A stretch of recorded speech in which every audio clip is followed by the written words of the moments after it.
Olá, meu nome é Guilherme Sampaio do Albuquerque.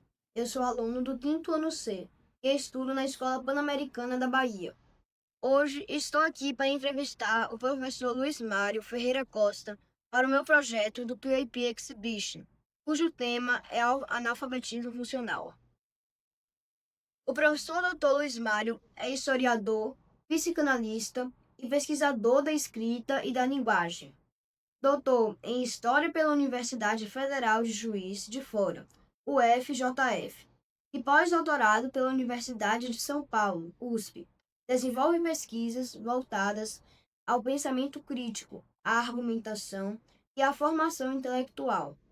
Autor desde 2014, é criador do método Redação Total Enem e atua na formação de escritores por meio de mentorias e em escrita de poder, à frente da Coaching Escrita, consultoria relacional. Sua trajetória intelectual orienta-se pelo domínio consciente da linguagem, em contraposição às formas superficiais de escrita. Se o analfabetismo funcional limita o pensamento, a escrita de poder devolve autonomia e persuasão intelectual. Professor, o senhor gostaria de fazer algum comentário? Ô, Guilherme, boa noite, tudo certinho? Muito Sim, obrigado pelo convite, boa noite a todos.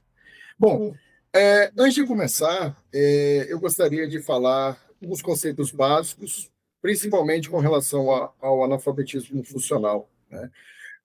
Mas antes a gente precisa entender o que é a alfabetização, tudo bem? A alfabetização diz respeito à capacidade inicial, né, de ler e escrever palavras e frases simples. Já o letramento, como aponta Magda Soares, vai além disso. Envolve o uso social da leitura e da escrita, ou seja, a capacidade de compreender profundamente, interpretar e aplicar o que se lê em diferentes situações.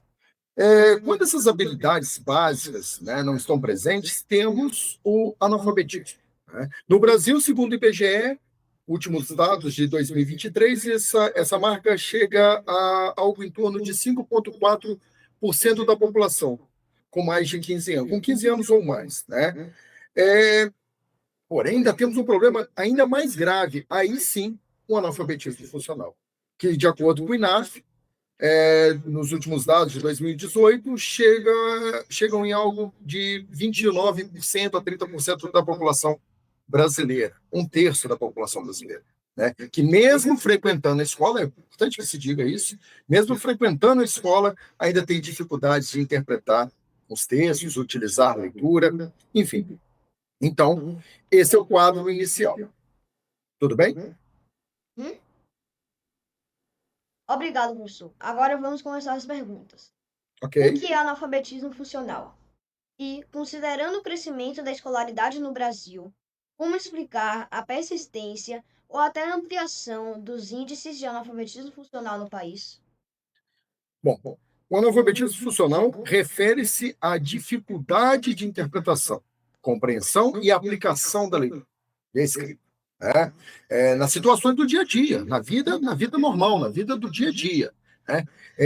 E essa questão acontece também com indivíduos que passam, né, que estão na escola, na escolarização formal. No Brasil, apesar do avanço, é importante que se diga isso, apesar dos avanços dos níveis de escolaridade, nas últimas décadas que a gente vem acompanhando, os dados do INAF, como eu já mencionei, são horrorosos, né? Estamos falando de 29% da população em condição de analfabetismo funcional, né? Esse cenário é revelador, é um problema estrutural, e o aumento do acesso à escola não tem representado uma melhoria desses números, né? Então, a gente pode dizer que é bom, é importante que tenhamos mais acesso à escola, mas isso só não garante o fim do analfabetismo funcional. Por que os altos índices de analfabetismo funcional afetam o desenvolvimento das comunidades? Por que esse problema atinge de forma mais intensa as populações mais pobres? Bom, Guilherme, aqui um ponto importante, né? Vamos lá. Quando muitas pessoas têm dificuldade para entender o que leem, né, isso prejudica a sociedade como um todo, ok? Elas podem ter problemas, por exemplo, na hora de entender notícias, as regras, contratos, informações de saúde, ou seja, isso dificulta totalmente a participação do cidadão, limita muito a ação dele. Então, esse problema, ele costuma afetar mais as pessoas mais pobres.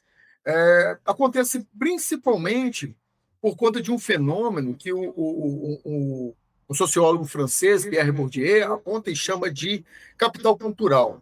Ou seja, é, famílias que têm melhores condições de vida têm mais acesso à literatura, mais acesso a livros, a conhecimento, a estudos, a aulas particulares. Enfim, essas pessoas têm uma formação melhor, têm acesso a um capital cultural mais rico. Já as pessoas mais pobres, elas não têm acesso a isso, né? Então, a gente acaba observando esses índices maiores nessa população, infelizmente. Professor, agora uma pergunta um pouco mais complexa. As escolas públicas conseguem oferecer uma boa educação? Como isso impacta a aprendizagem das crianças? Além disso, qual a importância da leitura compartilhada na infância? E como o uso excessivo de telas pode influenciar o analfabetismo funcional? Ok, ok. Vamos lá. As escolas públicas são fundamentais para garantir acesso à educação, ok? Mas ainda enfrentam desafios relacionados à qualidade. Isso não é novidade para ninguém.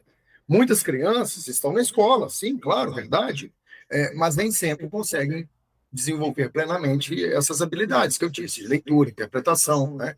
Ou seja, acabam somando mais número ainda para esse analfabetismo funcional. É dentro desse contexto que a leitura compartilhada na primeira infância tem um papel muito importante. Pois quando adultos, né, leem com as crianças, eles acabam ajudando as crianças a desenvolver o seu imaginário, o seu vocabulário e a capacidade de compreender textos mais complexos, uma habilidade fundamental para o momento seguinte da sua vida, né? Por outro lado, o uso excessivo de telas, especialmente sem orientação dos pais, pode prejudicar esse desenvolvimento. Isso acontece porque diminui o tempo, né? A leitura na tela é muito mais rápida, muito mais superficial e diminui o tempo de leitura, o que afeta também a concentração e reduz o contato com textos clássicos, textos mais longos, textos que requer realmente maior concentração, ok? O que acontece com pessoas que são analfabetas funcionais quando crescem e precisam trabalhar? E qual é a relação entre escolaridade e analfabetismo funcional? Essa também é uma pergunta muito interessante, porque diz no futuro, né? E, felizmente, temos um número muito ruim pela frente. Bom, quando essas pessoas chegam à vida adulta, o analfabetismo funcional dificulta bastante a busca por emprego. Isso porque muitas profissões exigem leitura, interpretação, compreensão de instruções, né? Normas, enfim, a vida ela necessita, uma vida profissional bem-sucedida, ela necessita de bons leitores e bons escritores, né? Então, quem tem dificuldade nessas áreas acaba tendo menos oportunidades e muitas vezes consegue apenas trabalhos com menor salário ou estáveis, né? É o famoso bico. Sobre a escolaridade, vou dizer mais uma vez, é importante entender que estudar por muitos anos não garante sozinho que a pessoa aprenda de verdade. Ou seja, alguém pode ter passado bastante tempo na escola e ainda assim ser um analfabeto funcional. Por isso, o grande desafio não é só colocar mais pessoas nas escolas, né? Mas garantir que elas realmente desenvolvam as habilidades de leitura, escrita e compreensão necessárias para a vida como um todo. O que podemos fazer para diminuir o número de analfabetos funcionais? E o aumento da escolaridade pode ajudar a melhorar essa situação? Ok. Bom, para diminuir o número de analfabetos funcionais, é importante melhorar a qualidade da educação. Bom, isso é fundamental. Isso significa investir na formação dos professores, incentivar o hábito da leitura, né, desde a infância, pode ser a leitura acompanhada, seria muito bom também, e criar políticas públicas que realmente ajudem os alunos a aprender a interpretar e entender textos de verdade, Além disso, é fundamental que as crianças tenham contato com livros, né? Desde cedo, histórias, diferentes tipos de leitura. Isso vai fortalecer a compreensão e a capacidade de desenvolvimento de pensamentos. Tá?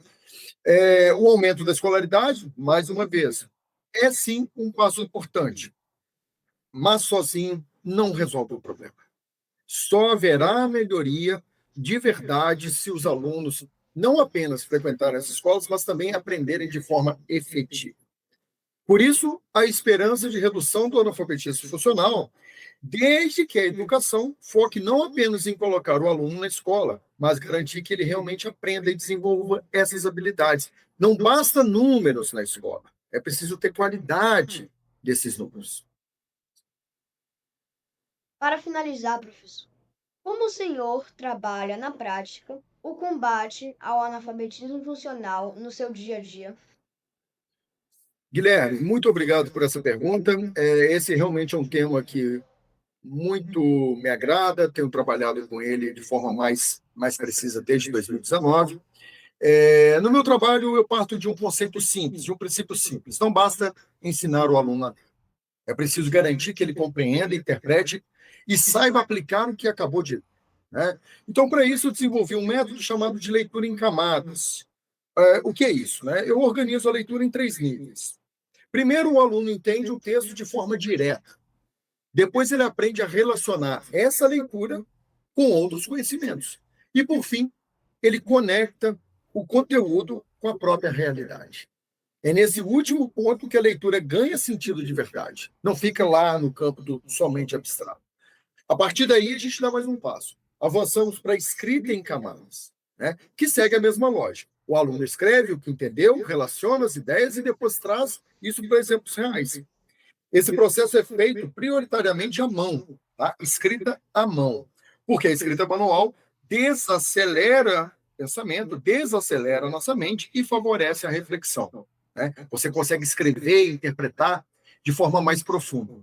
O resultado é que o aluno deixa de apenas repetir informações e passa a construir pensamento próprio, desenvolvendo interpretação, argumentação e autonomia intelectual. E é justamente esse movimento de combate ao analfabetismo funcional na prática.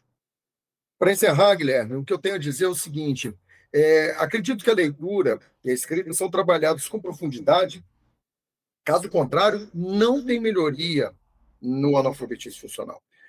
Precisamos, de fato, formar pessoas capazes de pensar, compreender esse mundo e agir sobre ele. Muito obrigado. Muito obrigado pela entrevista, professor. O seu conhecimento ajudou muito no meu entendimento sobre analfabetismo funcional e ao de todos que estão assistindo. Obrigado a todos. Tchau, tchau. Tchau, obrigado.